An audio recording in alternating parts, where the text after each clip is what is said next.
இருக்கும் உங்களுடைய காலம் இது. உங்களுடைய கேள்விகள், பிரச்சனைகள் இப்ப கேட்கலாம். உங்களுடைய மைக் மட்டும் அன்மியூட் பண்ணி பேசுங்கள். திருவன் சரணம். சம்பா சகோதரி அவர்களுக்கு சரணம். திருவன் சரணம்.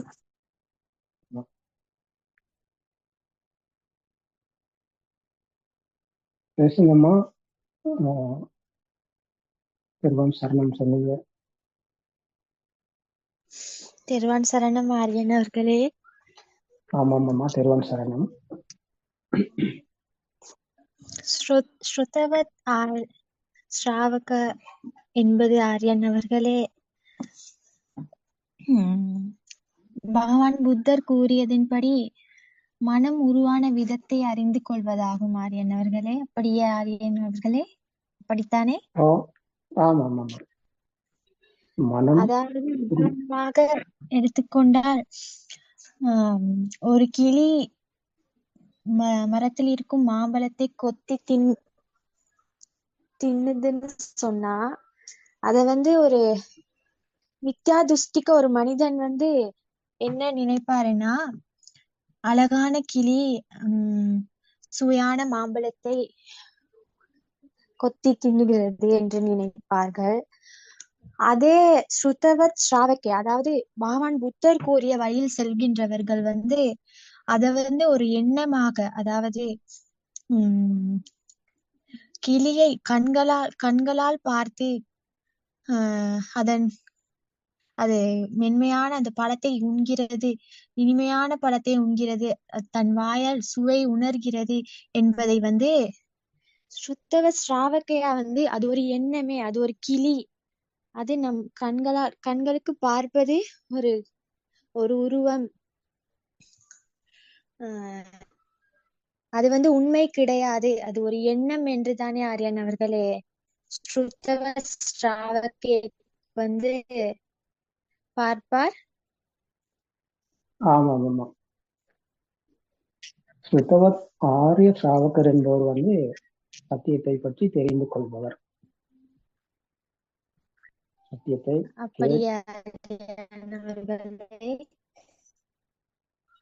விலங்கலமா சொல்லுங்க, கொஞ்சம் சிக்னல் வச்சணும் போல.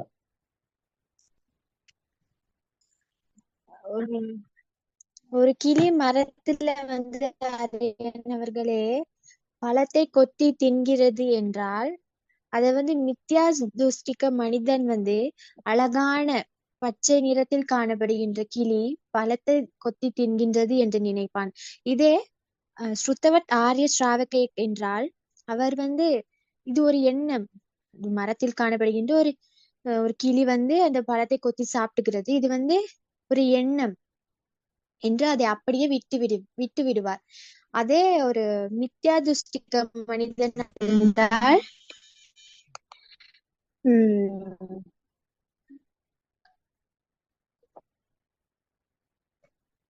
மித்யா துஷ்டிக்க மனிதனாக இருந்தால்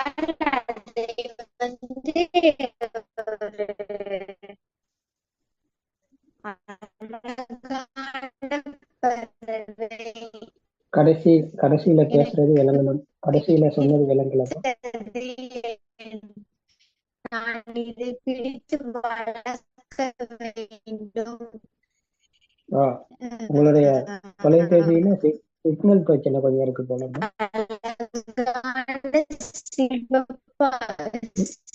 உங்களுக்கு கொஞ்சம் சிக்னல் வீக்கா இருக்குமா? சரியா விளங்குது. மிஸ் ரஷிகா, உங்களுக்கு சிக்னல் பிரச்சனை இருக்கு, நீங்க சொல்றது விளங்க இல்ல.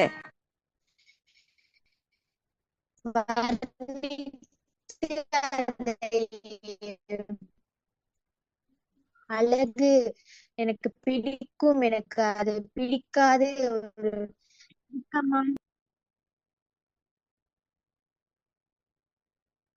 சரிங்க ரசிகா, நாங்க பேசுறது விளங்கி தானே?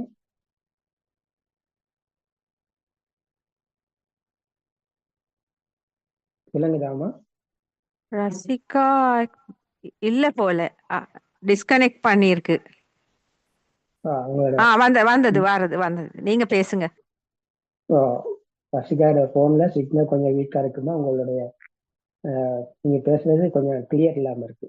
கொஞ்சம் விளங்குறது நின்று நின்று தான் விளங்குது. அதனால இப்ப நாங்க பேசுறது உங்களுக்கு விளங்குது தானே? நீங்க சொல்லுங்க. ரைட். அப்போ நீங்க இன்னைக்கு சுத்தவத் 6 சாவக்கர் வந்து ஒரு மரத்தில் மாம்பழத்தை ஒரு கிளி கொத்தி தின்னுகிறது என்றால் அது அது வெளியில் இருக்கிறது என்று நம்பி அது கிளி ஒண்ணு இருக்கு அப்படின்னு சொல்லி நினைத்து அந்த நினைப்பில் வாழும் மனிதர் என்பவர் தான் மித்யா திருஷ்டி. அப்போ மித்யா திருஷ்டி என்பது வந்து உலகம் உண்மை என நம்பிக்கொண்டு இருப்பவர்.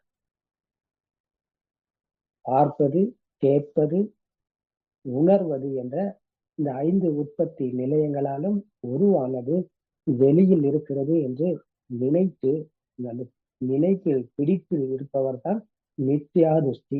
உலகம் உண்மை என நம்பிக்கொண்டு இருப்பவர். அப்ப அவருக்கு கிளியும் உண்மையாக இருக்கிறது, மாமரமும் உண்மை, அப்போ மாம்பழமும் உண்மை.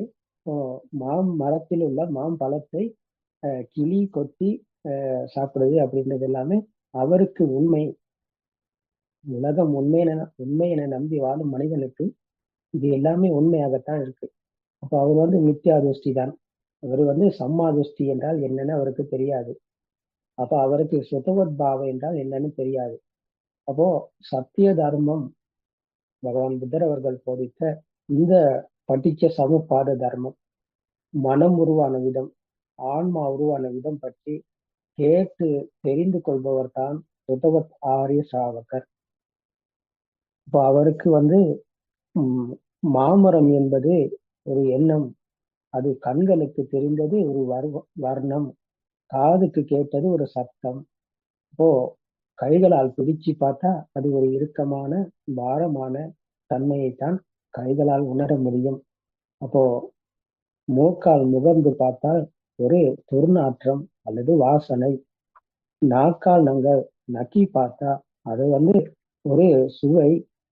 அப்போ இப்படி இந்த 5 உற்பத்தி நிலையங்கள் ஒன்றாக இணைந்த ஒரு எண்ணம் தான் மாமரம். இப்போ மாமரம் என்பது வந்து வெளியில் உள்ளது அல்ல, அது மனதில் தான் இருக்கிறது. அது மனதில் உள்ள ஒரு எண்ணம் என்ற சத்தியத்தை கேட்டு தெரிந்து புரிந்து கொள்பவர் தான் இந்த சுத்தவத் பாவைக்கு வருகிறார். அவர்தான் சுத்தவத் ஆரிய சாவக்கர். பகவான் புத்தர் சென்ற வழிக்கு வந்த சத்தியத்தை புரிந்து இந்த வழிக்கு வரும் நடைமுறையில் கையாளக்கூடிய சத்தியத்தை புரிந்து உணரக்கூடிய வழிக்கு வந்தவர் இவர்தான் சுத்தவத் ஆரிய சாவக்கர். விளங்குச்சாமா உங்களுக்கு? விளங்கியது ஆரியன் அவர்களே. மன்னிக்கவும், கவரேஜ் பிரச்சனைனால ஒழுங்கா கேட்கல ஆரியன் அவர்களே.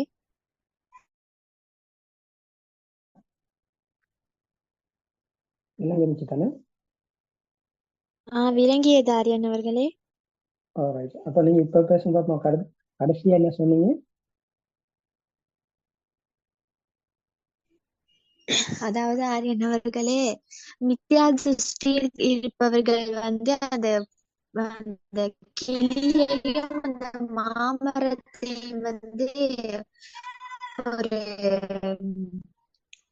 எனக்கு பிடித்த பழம், எனக்கு பிடித்ததான ஒரு அழகான பறவை, அழகான மென்மையான சொண்டு காணப்படுகின்ற சிவப்பு நிறத்தில் சொண்டு காணப்படுகின்ற ஒரு பறவை என்று அதை வந்து வர்ணித்தும் அந்த மாம்பழத்தின் ரஷிகா மிஸ் ரஷிகா இப்ப அவங்க டிஸ்டர்பன்ஸ் வருது ரஷிகா. ஸ்ருதவத் ஆரிய ஸ்ராவகே அவர்கள் வந்து இல்ல, அது வந்து ஒரு எண்ணம் கண்களுக்கு.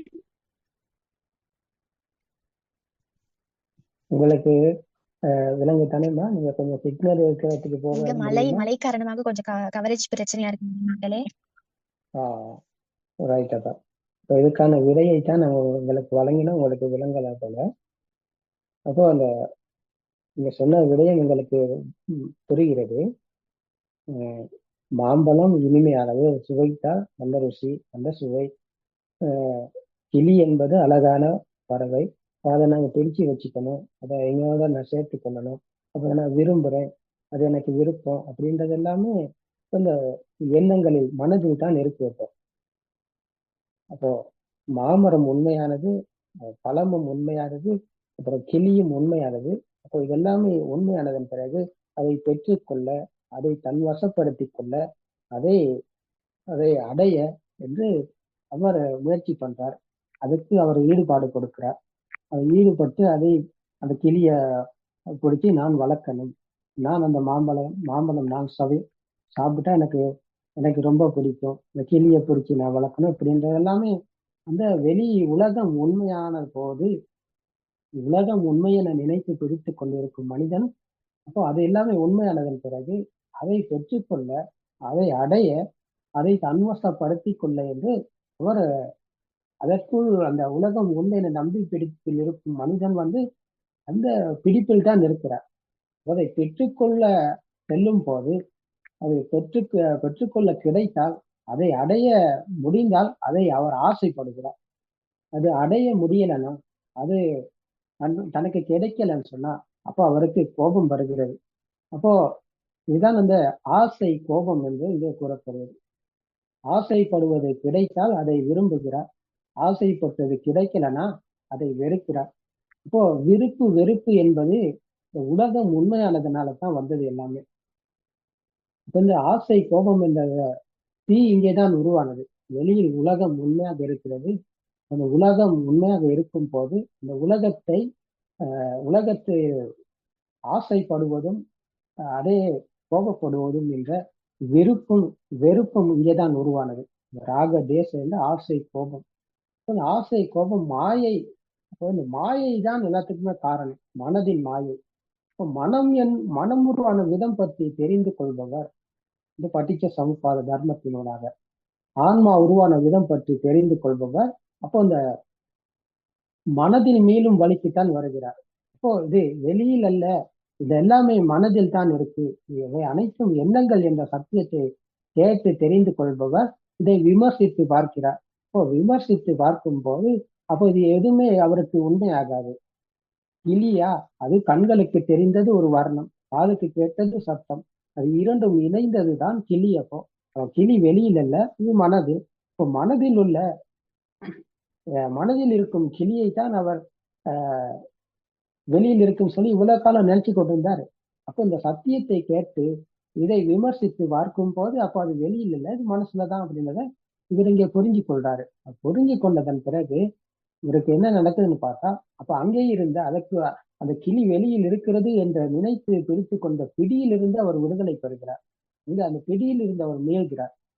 மீண்ட போது அந்த கிளி வழக்கம் போல கண்களுக்கு தெரியுது, வழக்கம் போல எல்லாமே நடக்குது, மாம்பழம் சாப்பிடுது, கிளி இருக்குது, எல்லாமே இருந்தாலும் அதற்குள்ள அந்த விருப்பு வெறுப்பு என்ற இந்த ராக தேசம் என்ற இந்த விருப்பு வெறுப்பு தான் இங்கே தனியப்படுகிறது. அதன் மீதுள்ள விருப்பும் இங்கே தனியப்படுகிறது, அதன் மீதுள்ள வெறுப்பும் தனியப்படுகிறது. அப்போ இந்த உலகத்துக்கு நாங்கள் இவ்வளவு காலம் ஈடுபாடு கொடுத்துருந்தோம், உலகம் உண்மை என நம்பிக்கொண்டு அந்த நம்பிக்கையில் வாழ்ந்தோம். அப்போ இந்த நம்பிக்கை தான் இங்கே இழக்கப்படுகிறது. நம்பிக்கை என்ற அந்த துஷ்டியிலிருந்து நாங்கள் மீளும் போது அப்போ உலகம் எங்களுக்கு மீண்டும் உண்மையாகாமல் போகிறது. உலகம் உண்மை இல்லைன்னு சொன்னா அப்போ வெளியில கண்களுக்கு வழக்கம் போல தெரியுது, அதுக்கு சத்தம் வழக்கம் போல கேட்குது, மூக்கு நாக்கு உடல் என்ற 5 சென்சர்களும் வழக்கம் போல இயங்குது. ஆனால் இவைகளுக்குள் உள்நுழைந்த கண்களுக்கு தெரிவது வெளியில் இல்லை, அப்போ காதுக்கு கேட்பது வெளியில் இல்லை. மூக்கு நாக்கு உடல் என்ற இந்த 5 சென்சர்களாலும் உருவான உலகம் அப்போ எங்கேயும் வெளியில் இல்லை. அப்போ இது எல்லாமே எண்ணங்களில் தான் அவர் வாழ்கிறார். அப்போ அதுக்கப்புறம் அப்போ இந்த சத்தியத்தை புரிந்து கொள்பவர் தான் சுத்தவத் ஆரிய சாவக்கர். சுத்தவத் ஆரிய சாவக்கருக்கு தான் வழி திறக்கிறது. பகவான் புத்தர் சென்ற வழியில் இவர் தான் பயணம் செய்கிறார். இவர் தான் சமாதித்திக்கு வந்தவர். சமாதித்திக்கு வந்தவருக்கு தான் வழி திறக்கிறது. இப்போ அந்த ஆரிய அஷ்டாங்கிக மார்க்க என்கிற இந்த 8 வழியான பாதையை பகவான் புத்தர் அவர்கள் இந்த சமாதித்திக்கு வந்தவர். நித்யா துஷ்டியில் இருந்து உலகம் உண்மையினை நம்பி அந்த நம்பிக்கையில் வாழ்ந்த, இந்த பிடியில் வாழ்ந்த, மனிதன் இந்த சத்திய தர்மத்தை கேட்டு அதை புரிந்து உணர்ந்து இந்த சத்தியத்தோடு விழித்து கொண்ட போது அவர் சமாதிக்கு வருகிறார். சத்தியத்தை புரிந்து உணர்கிறார். ஆரிய சாவகர் என்ற நிலைக்கு வருகிறார். அப்ப அவருக்கு தான் வழி திறக்கிறது. மனதில் மேலும் வழி, துன்பத்தில் மேலும் வழி, நிர்வாணம் அடையும் வழி, இதுவே நிரந்தரமான வழி என்ற எங்களுடைய குருநாதர் அவர்கள் இந்த வழியை மிகவும் அழகாகவும் மிகவும் தெளிவாகவும் மிகவும் விரிவாக்கி இந்த உலகத்துக்கு இன்றைக்கு போதனை செய்கிறார்கள் என்றால் அது எல்லா திசையிலும் இங்கே கூறப்படுகிறது. ஒரு மனிதன் எந்தெந்த முறையில் கேள்விகளை கேட்டாலும் அதற்கான பதிலை சரியான நேர்த்தியாகவும் கூறியிருக்கிறார். அப்போ அது இன்றைக்கு புத்தோத்பாத போதனைகளில் தான் இன்றைக்கு உலகத்துக்கு வெளிவந்து கொண்டிருக்கிறது. அப்போ இந்த வழிக்கு வந்தவர் சுத்தவத் ஆரிய சாவக்கராகிறார். அவருக்கு மனதில் உள்ள வாயிலிருந்து மீண்டும் வழி இவருக்குத்தான் திறக்கிறது. இந்த வழியில் பயணிப்பவர் மனதில் எண்ணங்கள் என்பது உண்மையா? கிளி என்பது சத்தமும் வர்ணமும் இணைந்தது. மாமரம் என்பது சத்தமும் வர்ணமும் இணைந்தது. மாம்பழம் என்பதும் சத்தமும் வர்ணமும் இணைந்தது. இது எல்லாமே இந்த உற்பத்தி நிலையங்களால் உருவானது. அப்போ இது வெளியில் இல்ல, மனசுல தான் என்றால் மனதில் இருக்கும் எண்ணங்கள் உண்மையா? மனதில் இருக்கும் எண்ணங்களும் இங்கே உண்மையாகாதவருக்கு உண்மையாகாதென்றால் இந்த வழியில் தான் அவர் பயணிக்கிறார். இப்போ வழியில் பயணம் செய்யும் போது மனதில் எண்ணங்கள் எந்நேரமும் அடிக்கடி வருது போகுது. நாங்கள் வலது பக்கம் பார்த்து இடது பக்கம் பார்க்கும் போது வலது பக்கம் தெரிந்தது அல்ல, இடது பக்கம் பார்க்கும் போது தெரிவது. இடது பக்கம் பார்த்து நாங்கள் மறுபடியும் மேலே பார்க்கும் போது இடது பக்கம் பார்த்தது அல்ல, மேலே தெரிவது.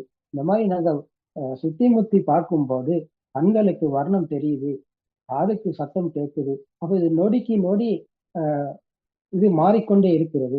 நொடிக்கு நொடி மாறும் போது இந்த எண்ணங்கள் தான் அடிக்கடி மாறிக்கொண்டே இருக்கிறது.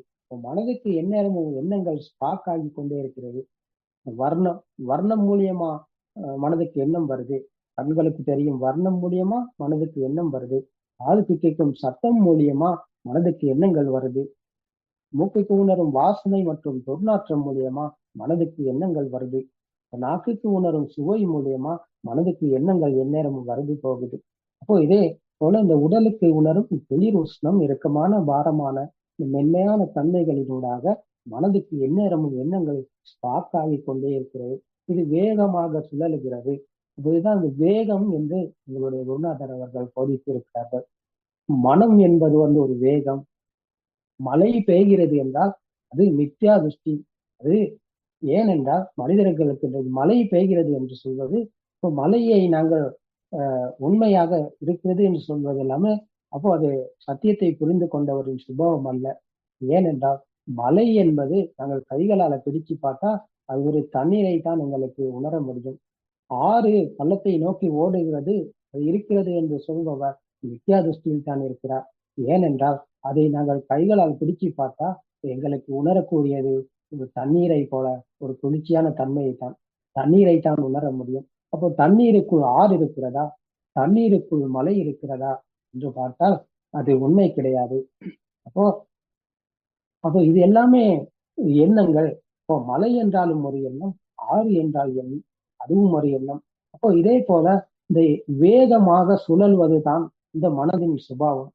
இப்போ நாங்கள் வலது பக்கம் பார்க்கும் போது ஜன்னல் தெரிந்தது, இடது பக்கம் பார்க்கும் போது கதவு தெரிகிறது, மறுபக்கம் பார்க்கும் போது சுவர் தெரிகிறது, இன்னும் இந்த பக்கம் பார்க்கும் போது மேசை தெரிகிறது.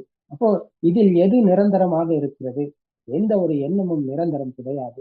அப்போ இது வேகமாக சுழல்வதன் காரணமா நாங்கள் இருக்கிறது என்ற நினைப்பில் வாழ்ந்து கொண்டிருக்கிறோம். அப்போ அந்த வேகம் இந்த சத்தியத்தை காணும் போது, சத்தியத்தை நாங்கள் இங்கே மனதுக்கு வரும் எண்ணங்களில் உண்மை இல்லை, எந்த ஒரு எண்ணமும் நிரந்தரமாக இங்கே நிற்பது இல்லை, அது எந்நேரமும் வருகிறது போகிறது. இதுக்கு ஒரு உதாரணத்தை நாங்கள் சொல்வதாக இருந்தால், ஒரு பந்தத்தை பற்ற வைத்து அது கம்பியால நாங்கள் கட்டி அதை சுழற்றினம் சொன்னா அது ஒரு வட்ட வடிவத்தை எங்களுக்கு தெரியும், வட்ட வடிவத்தை எங்களுக்கு காட்டும். அப்போ வட்ட வடிவம் இருக்கிறது என்று நாங்கள் நினைத்து கொண்டிருந்தால் அது உண்மையாகாது. அந்த வட்ட வடிவம் உருவானதை நாங்க இந்த பந்தத்தை பத்த வைத்து அதை சுத்தியதனால தான் அந்த வட்ட வடிவம் உருவானது. இப்போ அது உருவானதன் காரணம் எப்படின்னு சொன்னா, அது வேகத்தின் காரணமாக, சுழன்ற வேகத்தின் காரணமாக எங்களுக்கு தெரிகிறது அது வெளியில் ஒரு வட்ட வடிவம் இருக்கு அப்படின்னு சொல்லி. அப்போ இதே போலத்தான் இந்த கரண்டை போலத்தான் இந்த மனம் என்பதும். கரண்ட் என்பது இந்த நெகட்டிவ் பாசிட்டிவ் என்ற 2 வயர்கள்ல தான் வீட்டுக்கு வருது. அப்ப அதுல நாங்க நிறைய உபகரணங்களை பாவிக்கிறோம் வீட்டுல. உபகரணங்களை பாவிக்கும் போது அது 2ம் இணையும் போது, நெகட்டிவ் பாசிட்டிவ் என்ற சம்பந்தம் இல்லாத 2ம் இணையும் போது இங்க ஒரு பவர் உருவாகுது.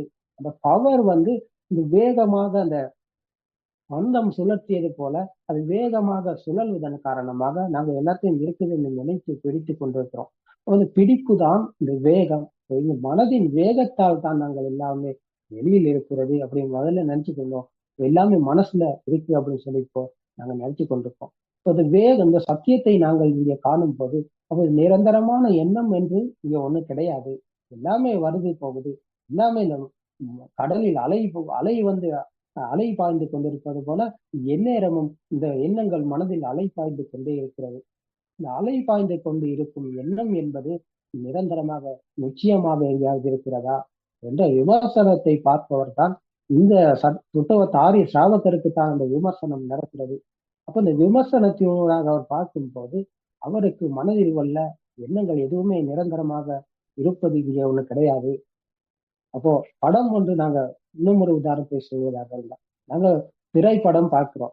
டிவியில பார்க்கும் போது அதுல நடிகர்கள் இருக்கிறாங்க, பாடல்கள் இருக்குது, அழகான காட்சிகள் இருக்குது, அழகான மியூசிக் இருக்கு, எல்லாமே அதுல நடந்து கொண்டிருக்குது.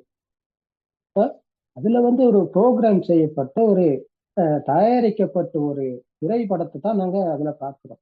அப்ப இதுல எதுவுமே எங்களுக்கு நிரந்தரம் இல்லைன்னு இது பொய் இல்லை, இதுல உண்மை இல்லை, எல்லாமே பொய், எல்லாமே எடுக்கப்பட்டது, சோடிக்கப்பட்டது அப்படின்னு சொல்லி எங்களுக்கு எல்லாமே தெரியும்.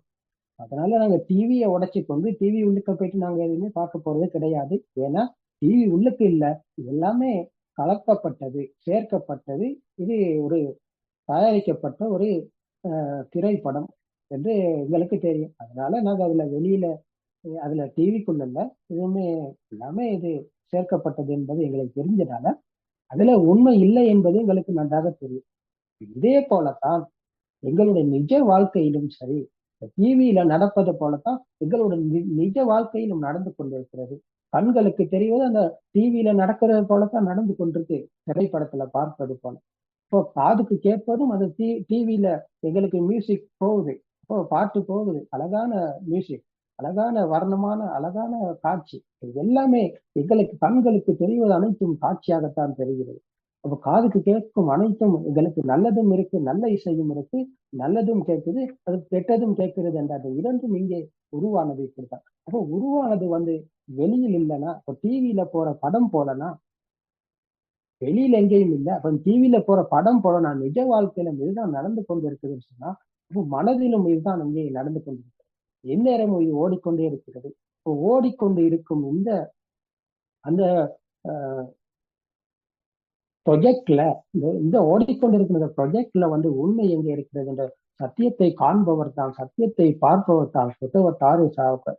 அப்ப அவர் இங்கே பார்க்கும் போது அவருக்கு இதுல எதுவுமே உண்மையாக தெரியாது, எங்கேயுமே நிரந்தரமாக ஒரு எண்ணம் இல்லை. ஏன் எண்ணம் என்றால் அது வேகத்தின் வழியாக வந்தது, வேகத்தின் காரணமாக உருவானது. இப்போ இந்த வேகத்துல எங்கேயும் நிரந்தரம் இல்லை, உண்மை இல்லை, எல்லாமே மனதின் மாயை, இவை அனைத்தும் கற்பனை.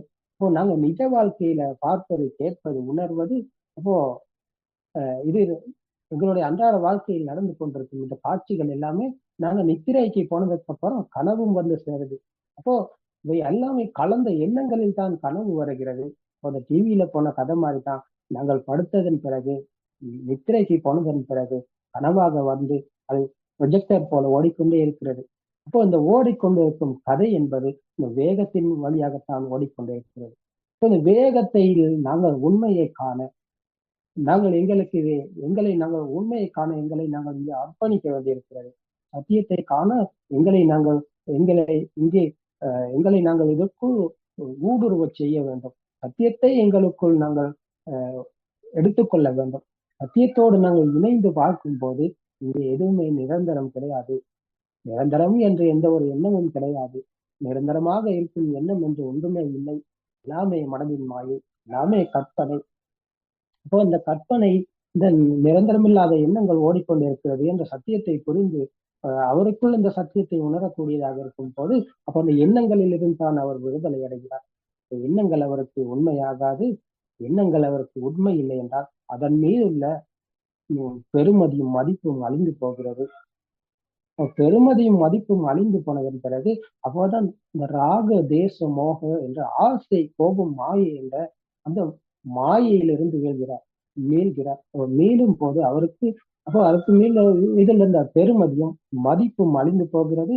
இங்கே அப்போ அதற்கு பெருமதியும் மதிப்பும் அழிந்து போனதன் பிறகு அவருக்கு இங்கே மனதால் எரிந்து கொண்ட தீதான் அழிந்து போகிறது. அதில் அதற்கு ஒரு பெருமதி இருந்தது, அதற்கு ஒரு வேல்யூ, மதிப்பு இருந்தது.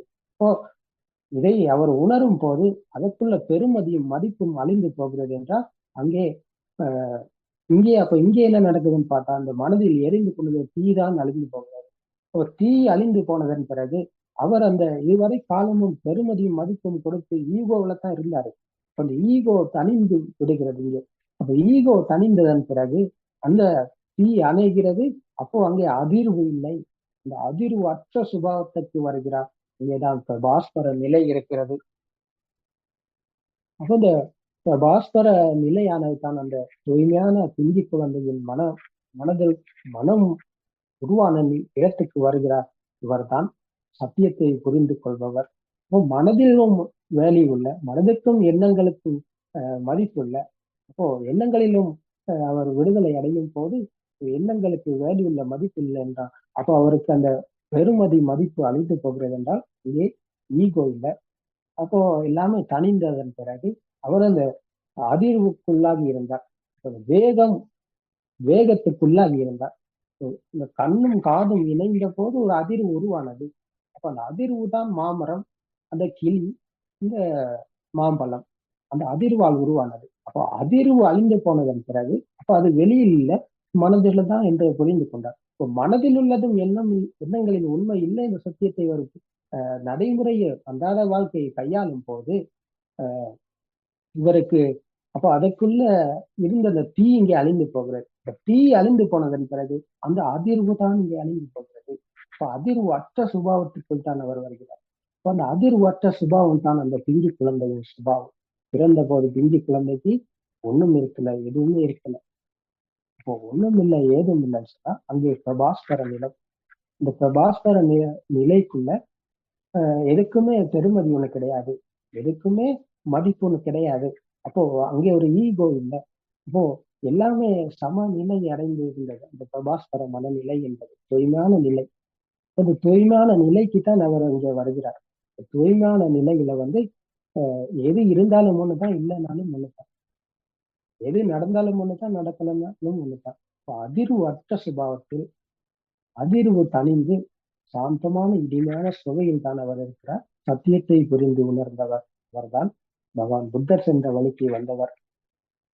வழியில் பயணம் செய்து மனதில் மீண்டும் வழியில் மனதிலிருந்தும் விடுதலை அடைபவர் தான் இந்த பிரபாஸ்கர நிலைக்கு வருகிறார்.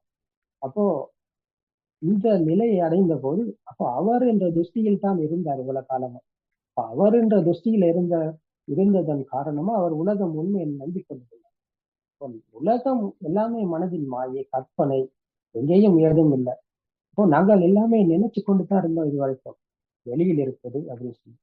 அப்போ இந்த நினைப்பில் இருந்து மீளும் போது வெளியில் இருக்குன்னு சொல்லி நாங்கள் பிடிச்சு கொண்டுவோம். பிடிப்பில் இருந்து மீண்டு அப்போ நினைப்பில் இருந்தும் அவர் மீள்கிறார். முதல்ல பிடிப்பில் இருந்து மீள்கிறார், ஆத்ம துஷ்டியில் இருந்து மீள்கிறார்.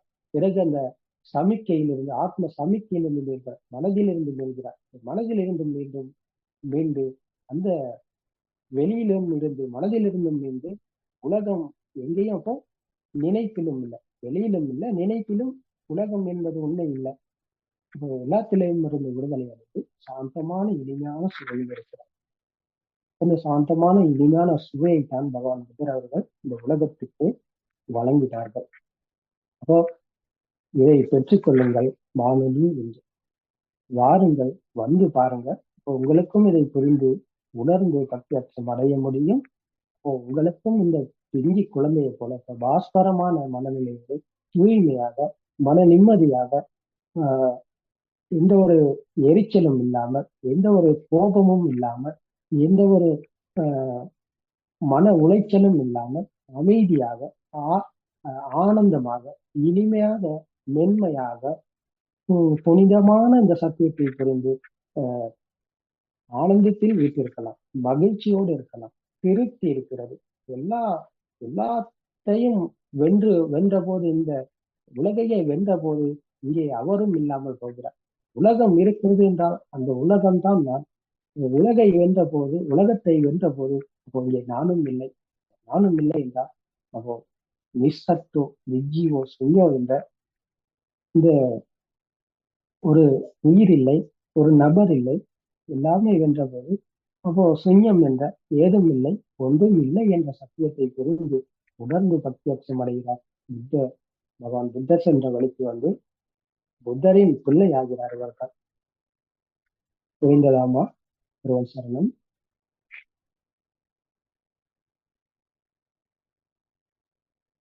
Miss Rashika, miss Rashika,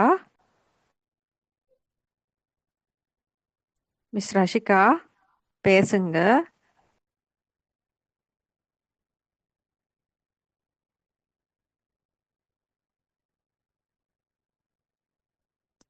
miss ரஷிகாவோட connection இல்ல போல தெரியுது.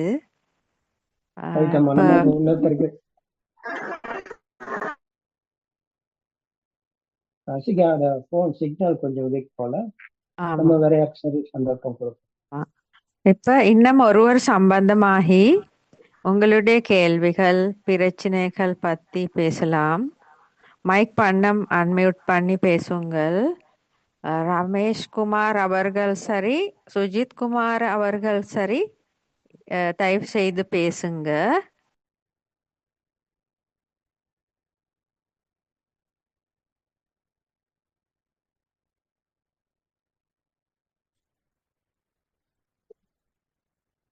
வணக்கம் அம்மா. வணக்கம். ரமேஷ்குமார் பேசுறேன். ஆமாங்க ஐயா. வணக்கம். பெருவன் சரணம். பெருவன் சரணம் ஐயா. ஆமா சுவாமி, இப்ப இந்த தர்மம் வந்து நானு நம்மளோட சகோதர மொழியில இதுக்கு முதல்ல இந்த தர்மத்தை நான் நிறைய கேட்டு பயிற்சி பண்ணியிருக்கேன். அப்ப எனக்கும் ஒரு பெரிய குறை இருந்துச்சு. தமிழ் மொழியில தமிழ் பேசும் மக்களுக்காக இதை கொடுக்க வகையின்ற ஒரு வருத்தம் இருந்துச்சு மனசுல. ஏன்னா சில வார்த்தைகள் வந்து எனக்கு தமிழால மொழிபெயர்ப்பு செய்ய இயலாம இருந்துச்சு. உங்களை இந்த தர்மத்தை கேட்ட பிறகு, நீங்க தமிழ் பேசுறத கேட்ட பிறகு நிறைய தமிழால நம்மளுக்கு இப்படியும் சொல்லலாம் அப்படின்ற ஒரு மனநிலை உருவாகி ரொம்ப சந்தோஷமா இருந்துச்சு உங்களோட இந்த தர்மம் கேட்கிற போது. நான் இப்ப ஒரு 6 வருஷமா இந்த தர்ம வழியில நான் போய்கிட்டு இருக்கேன். சகோதர மொழியில தான் நான் இது கேட்கறது, கடைபிடிக்கிறது எல்லாமே. அவங்க சகோதர மொழி நல்லா நான் படிச்சுதான் அதுதான். எனக்கு இப்ப உங்களோட தர்மத்தை கேட்கிற போது அதே நான் கேட்டது எப்படியோ அதே மாதிரி நீங்கள் அந்த உரையாடுற போது எங்களோட தமிழ் மக்களுக்கும் இப்படி ஒரு சந்தர்ப்பம் கிடைச்சதுக்காக நான் சந்தோஷப்படுறேன். அதே நேரம் உங்களுக்கும் நன்றியை தெரிவிச்சு கொள்றேன். ஆமாங்க, ரொம்ப சந்தோஷம். சந்தோஷம். ஆமா, இப்படி ஒரு இவ்வளவு காலம் நம்ம இந்த தமிழ் சமூகத்துக்கு வந்து இப்படி ஒண்ணு கிடைச்சது இல்லையேனா. ஆமா, இதுல என்ன ஒரு துன்பகரமான செயல்னா, நான் வந்து தமிழ் கத்தோலிக்க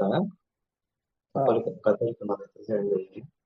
அப்ப எங்களுக்கு எல்லாம் சொல்லியிருந்தாங்க, ஆண்டவர் தான் எல்லாத்தையும் படைக்கிறாரு, ஆண்டவர் தான் எங்களையும் படைச்சாரு, உங்களையும் படைச்சாரு, இந்த உலகத்தையும் படைச்சாரு அப்படின்ற ஒரு நித்யா திருஷ்டி தமிழ்ல வார்த்தை தெரியல. அப்படின்ற ஒண்ணுதான் எங்களுக்கு புகத்தி இருந்தாங்க. ஆஹ் ஆனா இந்த தர்மத்தை நான் கேட்ட பிறகு தெரிஞ்சுக்கிட்டேன், இது இது இல்ல உண்மை. இந்த படிச்ச சமுப்பாதையால தான் நம்மளோட அடுத்த உறவு உருவாகுது. அவித்யா பச்ச சங்காரம், அதுலதான் நாங்க இதுல போய்கிட்டு இருக்கோம். திருப்பி திருப்பி ஒவ்வொரு தளத்துல பிறந்து பிறந்து செத்து செத்து இந்த பெரிய துன்பத்துல உருவாக்கிட்டு இருக்கோம். நிறைய ஆஹ் துன்பத்தை அனுபவிச்சுக்கிட்டு இருக்கோம். இந்த துன்பத்துல இருந்து ஆமா மீள்றதா இருந்தா ஒரே வழி இந்த மார்க்கம் மட்டும்தான் ஆமா அப்படின்றத நான் புரிஞ்சுக்கிட்டேன். ஆனா ஆமா மக்களுக்கு எடுத்து சொல்றதுக்கு ரொம்ப கஷ்டமா இருந்துச்சு எனக்கு. இந்த வார்த்தைகள் எனக்கு மொழிபெயர்ப்பும் நீங்க சொல்லிதான் தெருவன் சரணம் அப்படின்றது நாங்க தெருவன் சரணாயின்னு சொல்லுவோம். அப்ப இதை எப்படி ஆஹ் சொல்றது அப்படின்றது, அப்ப நீங்க உங்ககிட்ட கேட்கிற போது எனக்கு நிறைய வார்த்தைகள் சொல்லக்கூடிய முறைகளை கண்டுபிடிச்சிருக்கேன். அப்ப ஆஹ் நானும் உங்களோட சேர்ந்து இந்த தர்ம வழியில போறதுக்கான பயிற்சியை எடுத்துக்கிட்டு உங்க ஆஹ் மூலியமா இன்னும் நிறைய பேர் நான் மக்களுக்கு இதை எடுத்து காட்டிக்கிட்டு இருக்கேன். தமிழ்ல ஆமாங்க இப்படி கேளுங்க அப்படின்னு. ஆஹ் ஆஹ் ரொம்ப சந்தோஷம். மிச்ச காலமா நீங்க இந்த தர்மத்தை தேடி இருக்கீங்க. 6 வருஷ காலமா முயற்சி ஆமா பண்ணி ஐயா, வந்து 2019 இருந்து நான் இந்த தர்மத்தை தேடி இதே கடைபிடிச்சுக்கிட்டு எங்க குடும்பத்திலையும் 3 மகைமார்கள் இருக்காங்க, வைஃப் இருக்காங்க. எல்லாருக்கும் ஆஹ் இந்த தர்மத்தை கொண்டு போய் நான் கூட்டிட்டு போய் காட்டியிருக்கேன், செவிமடுக்க வச்சிருக்கேன். உங்களுக்கு துன்பம்னு ஒண்ணு வந்துச்சுன்னா இந்த துன்பத்தை நீங்க தான் இல்லாம ஆக்கிக்கணும் தவிர வேற யார்கிட்டையும் கேட்டு இந்த துன்பத்தை இல்லாம ஆக்காது. ஹேத்து பல என்ற தர்மத்துக்காக நான் சொல்லிக் கொடுக்குறேன். நாங்க செய்யற எல்லா ஹேத்துக்கும் பழையதான் துன்பம் ஆஹ் அப்படின்றத, ஏதாவது குறைபாடு இருந்தா ஐயா மன்னிச்சுக்கோங்க, எனக்கு சொல்லி கொடுப்பாங்க நீங்க திருத்தி. ஆமா சரிங்க. இப்ப நீங்க எங்க ஊரு எங்க? நான் கொழும்பு ஐயா. கொழும்பு. என்ன பண்றீங்க? நான் தையல் கடை ஒன்று ஆஹ் வச்சிருக்கேன். ஆஹ் ஆஹ் ஆஹ். கொழும்பு சொந்த ஊர் கொழும்பா? சொந்த ஊரையே நான் கழுத்தற மத்துக்கண்ணன். ஆனா ஆஹ் ஒரு 29 எனக்கு 9 வயசுல இங்க வந்தோம். ஒரு 40 45 வருஷமா இங்கதான் இருக்கும். ஆஹ் இப்ப எத்தனை வயசு உங்களுக்கு? இப்ப 55 வயசு. 55 வயசு. ஆமா சரி சரி. ரொம்ப சந்தோஷம். நீங்க இந்த உங்களுடைய இந்த புத்தோத்பாத தமிழ் சோம் கலந்துரையாடலுக்கு கலந்து கொண்டதுக்கு ரொம்ப மகிழ்ச்சி. ஆமா ஐயா. ஆமா. நான் உங்களோட நாங்க சேர்ந்து இந்த நிறைய உங்ககிட்டயும் கத்துக்கிட்டு இத இன்னொருத்தர் இதை சேர்த்து இதை கேளுங்க தமிழால போய் நான் என்ன சொல்றதை விட உங்க மூலியமா அதை உணர வைக்கணும் அப்படிங்கிற ஒரு விருப்பம் இருக்கு. அது நான் முன்னாடி செஞ்சுக்கிட்டு இருக்கேன். இது தொடர்ந்து உங்களோட பணிபுரியுங்க. ஆமா. அப்போ நீங்க இணைஞ்சு கொண்டதுல ரொம்ப சந்தோஷம். அதே போல இதை நீங்க எவ்வளவு காலமா கேட்டுக்கொண்டு வந்தீங்க உங்களுடைய போதனைகளை, புத்தோத்பாத தமிழ் போதனைகளை? தமிழ் போதுனா இப்போ ஒரு 2 மாசத்துக்கு முதல்ல இருந்து தான் நான் இது யூடியூப்ல ஒரு நாள் பார்த்துக்கிட்டு கண்டேன், புத்தர் தமிழ் சொல்லி. இப்ப நான் உங்களோட போதனைகளை நான் அந்த ரெக்கார்டிங்ல கேட்பேன். நான் அந்த ஜூம் மீட்டிங் முடிஞ்ச உடனே சில நேரம் தொழில் காரணமா எனக்கு இந்த டைம் ஒதுக்காது. முடிஞ்ச பிறகு ரெக்கார்டிங் இருக்கும், அதுல நான் கேட்பேன். இந்த போதனைகள் எல்லாமே புத்தோத்பாத தமிழ் சூம் டிஸ்கஷன் என்ற ஆமா யூடியூப் சேனல்ல போகுது. உங்களுக்கு பிறகு கேட்கலாம். ஆமா ஐயா, நான் கேட்பேன் அப்படி. தொடர்ந்து கேளுங்க. இப்ப நாங்க ஆமா போட்டுக்கிட்டு கொண்டு வந்த புத்தோத்பாத தமிழ் போதனைகளையும் கேளுங்க. ஆமா கேட்டுக்கொண்டு வாங்க. உங்களுக்கு பிரச்சனைகள் வந்தா அது ஏதாவது கேள்விகள் எழும்பினா இப்ப இதுல எப்படி தானே இந்த சூம் மூலியமா இப்ப நான் பேசுற போது இப்ப ஐயா நீங்க முதல்ல இருந்து சொல்லி கொடுத்துக்கிட்டு இருக்கீங்க. நான் உங்களை ஐயான்னு சொல்றது சரியோ தெரியல, சுவாமி தான் நாங்க சொல்லுவோம். எனக்கு சரியா தெரியாது நீங்க தெரியுதியா இல்லையாங்க. ஆரியன் அவர்கள்னு பேசுங்க. ராமேஷ்குமார் ஆரியன். அவர்கள் ஆரியன் அவர்கள்னு பேசுங்க அவங்களுக்கு. ஆமா, நன்றி. சாரி அவங்க பேசுறேன். அநேகமா எனக்கு தமிழ் வேர்ட்ஸ் கொஞ்சம் வர்றது குறவு. சிங்கள மீடியத்து ஆ, அந்த சகோதர மொழியில நான் படிச்சது பேசுறதுனால ஆ, ஆரியன் பேசுறேன். அப்ப ஆரியன் அவர்களே, நானு இப்ப கத்துக்கிட்ட நான் கொஞ்சம் முன்னுக்கு போயிருக்கேன். நானு இப்ப ஆரம்ப முறையில இருந்து நீங்க இதை சொல்லி கொடுத்துட்டு வரீங்க. ஆ, அப்ப இப்ப நான் கேள்வி கேட்கறதுன்னா கொஞ்சம் இதோட முன் நிலையில இருந்து தான் கேட்கணும். அப்ப அந்த நேரம் இப்ப கேட்கறவங்களுக்கு அது பிரச்சனை ஆகிரும்ன்ற ஒரு அடுத்து இதை கேட்டுக்கிட்டு இருக்கிறவங்களுக்கு இல்ல இல்ல ஆ. அப்படி ஒண்ணுமே இல்லை. உங்களுக்கு ஃப்ரீலி என்ன சரி கேட்கலாம். ஆஹ் அப்ப ஐயா இதுல எனக்கு தெரிஞ்ச மாதிரி கேட்கறது. இப்ப நான் நான் என்ற ஒரு அகம்பாவம் தான் நம்மளுக்குள்ள இதை ஆட்டிக்கிட்டு இருக்கு நம்மளை வச்சு. ஆமா. இப்ப நான் ஒருத்தர் உண்மைக்குமே இருக்கிறவங்களான்னு பார்த்தா அப்படி இல்லைன்றது தான் எனக்கு தோணுது. ஆ, நான்ன்றது நாங்க ஆஹ் உருவாக்குது. நான் எங்களை அடைக்கிறதுக்காக அப்படி சொல்றோம். ஆனா உண்மையிலேயே நான் அந்த தர்மத்துல ஆழமா இறங்கி பார்க்கிற போது நான் என்ற ஒருத்தரே இல்லை இதுல. அப்ப எப்படி பார்த்தா ஐயா, இந்த கண்ணு, காது, மூக்கு, வாய், உடல், அது ஐம்புலனாய் அஞ்சையும் எடுத்து அதால நாங்க உருவாக்கி இதை பதிக்க சமப்பாடு தானே தருவோம். ஆமா. அதுல தானே இதுல ஒரு ரூப, வேதனா, சஞ்ஞா, சங்கார, விஞ்ஞானம் சொல்லி அஞ்சுலையும் ஆ, இதுல தானே எங்களை அடுத்த இந்த ஆன்மான்றது அடுத்த இடத்துக்கு போகுது. இதால தான் நாங்க இதை சரி பண்ணிட்டு வரோம். ஆ, அப்ப இப்படி பாக்குற போது ஐயா, நான்ன்றது யாருன்னு பார்த்தா எனக்கு யாருமே விளங்குது. இந்த ஆ. உடலா நான், இந்த ஆன்மாவா நான் அப்படின்னு பாக்குறபோது நான்ன்றது ஒரு பொய்யன்னு நான் நினைக்கிறேன். அது நாங்க ஆ, உருவாக்கிக்கிறோம். அப்ப உண்மை. இது உண்மையா பொய்யான்ற ஒரு சந்தேகம் இருக்கு. நான் நினைக்கிறது அதான் சரியா? உண்மையா. நீங்க சொல்றத இப்ப நாங்க கொஞ்சம் கேளுங்க. ம். நான் அப்படின்னு சொல்லி இங்க அப்படி ஒருத்தர் கிடையாது. ஓ, இந்த உடல்ல நான் என்று ஒருவர் இல்லை. ஆமா, இந்த உடல்ல நாங்க பாக்குறோம் இன்னைக்கு ஹாஸ்பிட்டல்ல போயிட்டு பார்த்தா கை கால் இல்லாதவங்க நிறைய பேர் இருக்காங்க. ஆமா, உடல்ல பாதி இல்லாதவங்க நிறைய பேர் இருக்காங்க தானே. ஆமா, அப்ப ஆமா, ஓ, அப்ப அந்த கை கால் இழந்தாலும் அவர் இருந்து கொண்டு தானே இருக்கிறாரு. என்னுடைய ஆமா, கை அப்படின்னு சொல்லி நாங்க நினைச்சு பிரிச்சு கொண்டிருக்கோம். இது என்னுடைய கை, இது என்னுடைய ஆமா. கால், ஓ, இது என்னுடைய முகம். அப்போ ம், இந்த இந்த உடல் சார்ந்தது எல்லாமே நான். இந்த உடல்ல இருப்பது நான் தான் அப்படின்னு சொல்லி இதை நாங்க ஆமா, மெயின்டைன் பண்ணிக்கிட்டு தான் இருக்கிறோம். ஆமா, இந்த உடலை கண்ணாடி கிட்ட போயிட்டு பார்த்து பவுடர் போடுறோம், கிரீம் போடுறோம், இதை மெயின்டைன் பண்ணி அழகுபடுத்தி இதை போஷணைப்படுத்தி கொண்டு தான் இப்ப நான் நினைச்சுக்கிட்டு தான் இதெல்லாம் செஞ்சுக்கிட்டு இருக்கோம். ஆமா. உண்மையிலேயுமே இது இந்த உடல்ல நான் என்று ஒருத்தர் இங்க இல்ல. இல்ல. நிச்சயமா இல்ல. என்னன்னா பகவான் புத்தர் ஆமா, அவர்கள் கூறுகிறார்கள், இந்த உடல்ல 32 உறுப்புகள் இருக்குது. ஆமா, அப்போ இந்த 32 உறுப்புகளையும் நீங்க கண்ணை மூடிக்கிட்டு ஒரு தியானம் பண்ணுவதை போல இதை நீங்க மனசால இதை ஒவ்வொன்றையும் கழட்டி கழட்டி பாருங்க. ம். இப்ப நகத்தை கழட்டி பாருங்க, இதுல நான் இருக்கேனா அப்படின்னு சொல்லி. இது எல்லாமே என்னுடையதாகி. நான் இருக்கேனா அப்படின்னு இந்த உடல்ல எங்க இருக்கிறேன், இந்த உடல்ல ஒவ்வொரு உறுப்பையும் கழட்டி கழட்டி பாருங்க அப்படின்னு சொல்லி சொல்றாரு. ஆமா, அப்போ இது நாங்க அது அந்த வழியில விமர்சித்து பார்க்கும் போது இப்ப நான் என்று இந்த உடல்ல எங்கேயுமே ஒண்ணு கிடையாது. நான் என்று ஒரு ஆமா, இந்த உடம்புல இல்ல. ஆமா, அப்போ அப்ப நான் எங்க உருவானேன்னு பார்த்தா தான் எங்களுக்கு இது புரியும். அப்ப நான் என்றால் என்ன அப்படின்னு சொல்லி. அப்ப அதுக்குத்தான் இந்த ஆமா, பட்டிச்ச சமுப்பாதத்தை போதனை செய்கிறார் பகவான் புத்தர் அவர்கள். ஆமா, நான் உருவான விதம் இங்கேதான். இப்ப ஆன்மா உருவான விதத்தில் தான் நான் இருக்கேன்.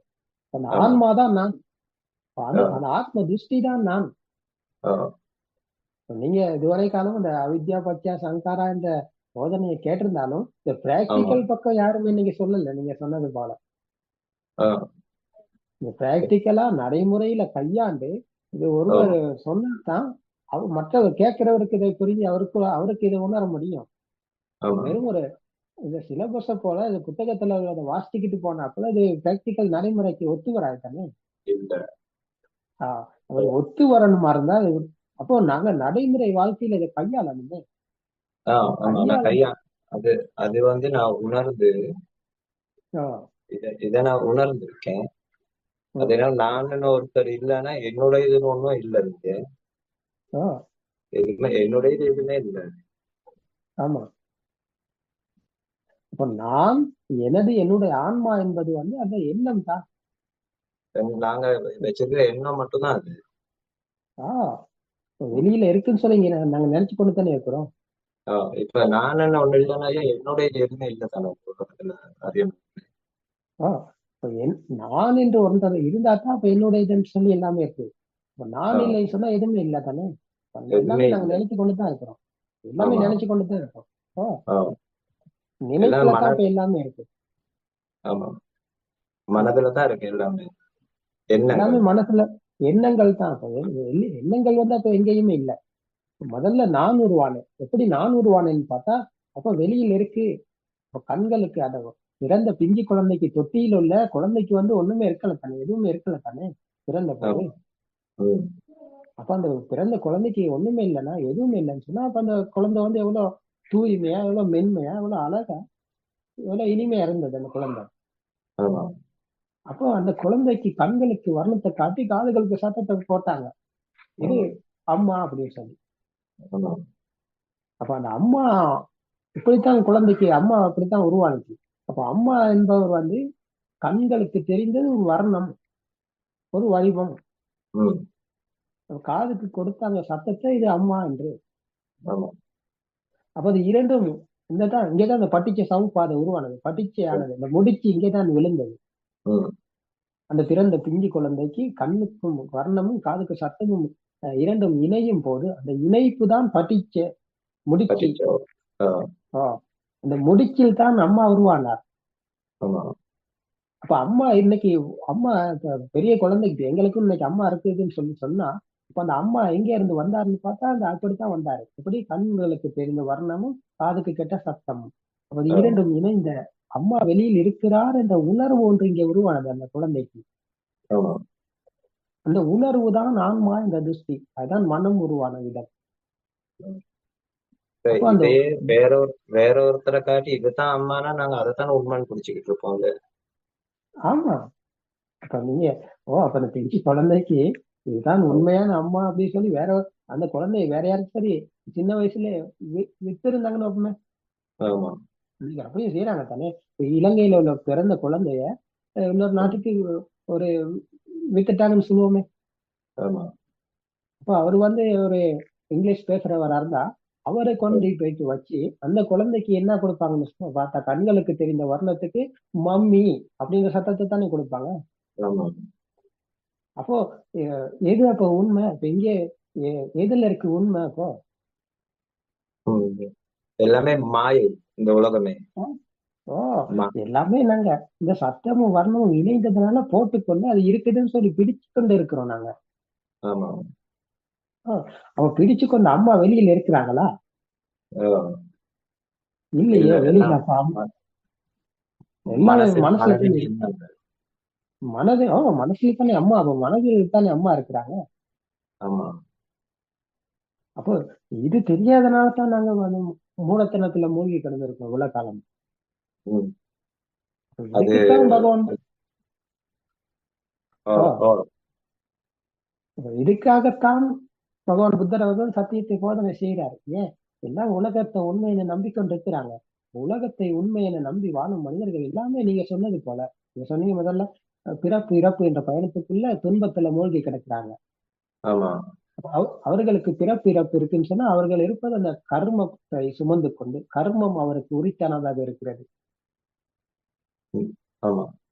அப்ப அவருக்கு கர்மம் வந்து பரிசீலித்து கொண்டே இருக்கும். அவர் பிறப்பு இறப்பு என்ற பயணத்துல மானிய மக்கரோ அபிமானிய குக்குரோ என்ற இந்த ஈகோவின் காரணமா குரங்காகவோ நாயாகவோ அவருக்கு அவருடைய பயணம் தொடர்ந்து கொண்டே இருக்கும் கர்ம பூமியில இருக்கிறதுனால.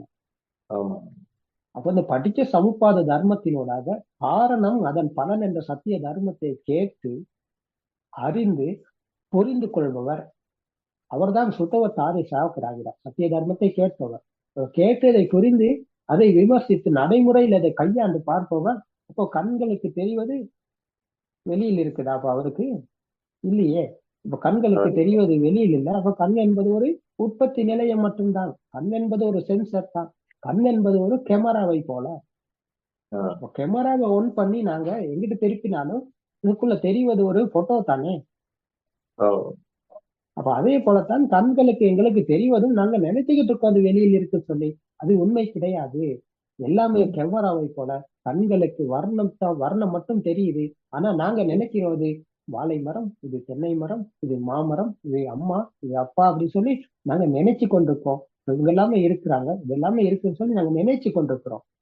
இது இது இது ஆஹ் எல்லாமே அந்த சத்தரமா தாத்து, அதுக்கு என்ன சொல்றதுன்னு தெரியல. அப்போ அது தேஜோ வந்து வாயு, அது ஆஹ் அதுல உருவாகினதான் எல்லாமே இருக்குது.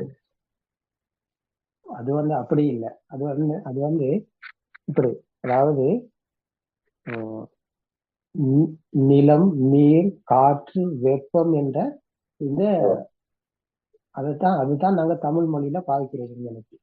ஆமா. ஆஹ் அப்போ இந்த ஐம்புலன்கள் இப்ப இதுலயே அந்த ம், என்னது, பட்டவின்றது அது எந்த எடுத்துக்கலாம் பொருங்க தமிழ் பேசிக்கணும். ஆஹ் அது வந்து இப்ப ஆஹ் ஐம் ஐம்புலன்களால் உருவானதுதான் இந்த ஐம்பூதங்கள். ஐம்பூதங்களை தான் நீங்க இந்த பதவி ஆப்போன்ற சொல்றீங்க. இப்ப ஓ தமிழ்ல சொல்றதா இருந்தா ஓ ஆஹ் நிலம், நீர், காற்று, வெப்பம், ஆகாயம் என்று ஐந்து ஆஹ் சொல்றாங்க. தமிழ் மொழியில சொல்றதா இருந்தா இத ஐம்பூதங்கள் என்று சொல்றாங்க. அதுதான் நீங்க ஆமா. சிங்கள மொழியில இந்த சொல்றாங்க இன்னைக்கு அப்படி. அப்போ இது வந்து எங்கேயும் இருப்பது கிடையாது. இந்த உடல் ஓ, என்ற சென்சருக்கு உருவானது தான் குளிர், உஷ்ணம், இறுக்கமான, பாரமான தன்மை இவை அனைத்துமே. அப்போ ஆமா. இந்த உற்பத்தி நிலையங்கள் இல்லைன்னு சொன்னா, கண் இல்லைன்னு சொன்னா வர்ணம் இல்லை தானே. இல்ல காது இல்லை என்றால் சத்தம் இல்லை தானே. இல்ல. அப்போ அந்த உற்பத்தி நிலையங்கள் இயங்கலைன்னு சொன்னா அப்போ உலகம் எங்க இருக்கு? உலகமே மாயை. நான் உலகம் அப்படி ஒண்ணு கிடையாது. நாங்க எல்லாமே நினைக்கிறோம். அப்போ இது நிலம், இது நீர், இது காற்று, இது வெப்பம், இது ஆகாயம் என்று நாங்க நினைக்கிறோமே தவிர அப்படி ஒன்றும் கிடையாது இங்கே. ஓ, எல்லாமே நினைப்பில் தான் இருக்குது. அதுதான் மாயை. இந்த நினைப்பில் தான் வாழ்ந்துகிட்டு இருக்கோம் நாங்க. அப்போ ஆமா இந்த ஐம்பூதங்கள் கூட எங்கே நிஜம் கிடையாது. ஆமா. அப்போ நீங்க அது சொன்னது போல அதெல்லாமே இந்த சிலபஸ்ல வர விஷயம். சிலபஸ்ல